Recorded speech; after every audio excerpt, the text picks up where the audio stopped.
So you paint from light to dark. You paint from big shapes down to smaller shapes, down to the jewelry. Those are the two basic roadmaps that you need to follow, especially for beginners, when you're painting a watercolor painting. And a painting goes through several stages. And if you don't know that when you're starting painting, you might get really frustrated. So let's talk about that roadmap. And that is, the first few washes are beautiful. They're so delicate and clean looking. Then you get some medium values in, and then all of a sudden your painting starts to look really ugly. It's called the ugly stage. I will link below a whole video that I made about the ugly stage.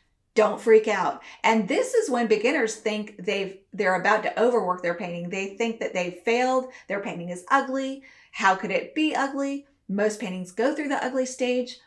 But if you learn the tricks to pull a painting out of the ugly stage, then you will gain a lot of success and a lot of confidence. And the basic thing that most paintings need to pull them out of the ugly stage is two things. Usually in watercolor anyway, they need darks and they need a few, not too many, details. So that's jewelry. I'll put a whole video about what is jewelry. It's the final little small details you put to really pull a painting together. Like this necklace is pulling this outfit together. But if I had on a bunch of jewelry, if I put too much jewelry, it would look ugly. If I didn't have any jewelry, it would look boring.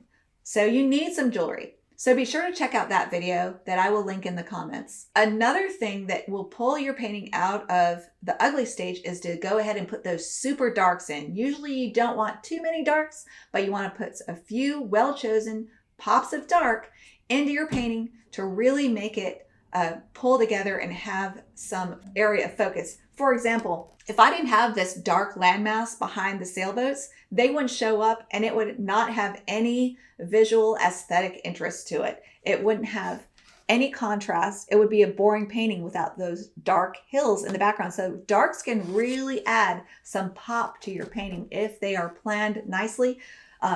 Just notice that these darks are up against the light water and these light boats, and that makes for a really strong composition. So designing your values before you even get started can really help you help set you up for success. And another thing that I'm learning that's really helping me, and I think a lot of beginner artists don't realize this, but the power of studies, like this is a work in progress, but it's already giving me some excitement of creating a bigger painting based on this.